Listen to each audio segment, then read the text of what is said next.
Hi, I'm Krista Smith, and today we have Hikari, the writer-director of 37 Seconds.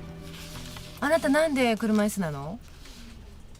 脳性麻痺でも絵を描くのには全然問題ないです。一つ聞いていいかな？はい。やったことある？何をですか？セックス。いや、ないんです。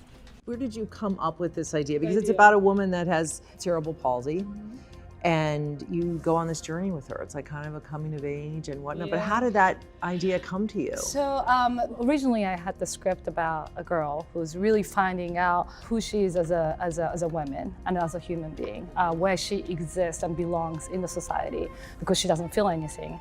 And so 50% of the story was pretty much the same, but the rest of the story was, about really finding out, can I have sex? Can I have be in a relationship? But when I found beautiful Mei-chan, she wasn't paralyzed and she had a cerebral palsy. So I decided to write the script. That's what happened. And I interviewed her mother. A lot that I found out through just meeting her and learning her and how she worked, what she did everyday life. And that kind of helped me build the rest of the story.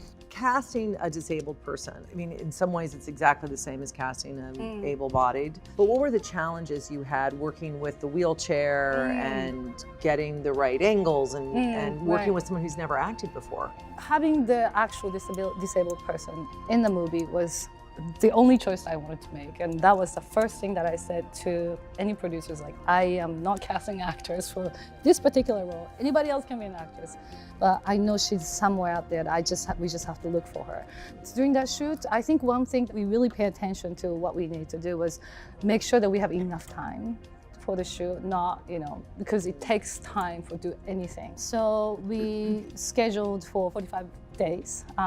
We could have probably shot in 20 days if I was able-bodied. But yeah, for me as a director, and I love working with camera, of course. I shot part of that movie as well. The angle was very important, and she's on an electric wheelchair, so you can't just do this. It has to be, you really have to time it, and so there's a lot of struggle in that. And then also every day was just like new places, there's something happens, so we have to prepare for it. And so it took longer than I expected it. But for emotionally, I think I just literally talked her through it. And then sometimes we couldn't do too much coverage, and because, even though we did, it wasn't as good as just holding one camera. So there's a lot of choices that I made in the post-production, in the editing. When you started out doing this, obviously you have an intention for what you want an audience to take away. I wanted to make a movie. It's a lead girl is with a disability, but I wanted to be the movie that, regardless she's in a wheelchair or not, it's a story about this girl who's trying to make it work for her. 私みたいな人と付き合うのって抵抗ありますか? And have the actors seen the film yet? Yes, yeah. Oh, good. They love it, yeah. She was very shy. She loves it, but she's like, oh, I don't want to see myself naked. So totally understand. You went to USC Film School. Yes, I did. So are you from Japan? Were you born in Japan? Yeah, I was born and raised in Osaka, but I always felt Japan wasn't quite the place I wanted to be. And I literally was watching a TV show in the middle of the night. There was a palm tree from California. It was a beautiful sky, palm tree.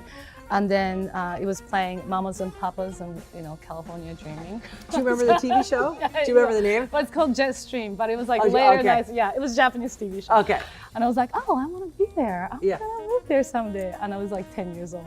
How was your family with you leaving Japan? It's a very far distance. Yeah, I think I grew up with single mom and her parents, and I think they just already knew that I was just yearning for something more.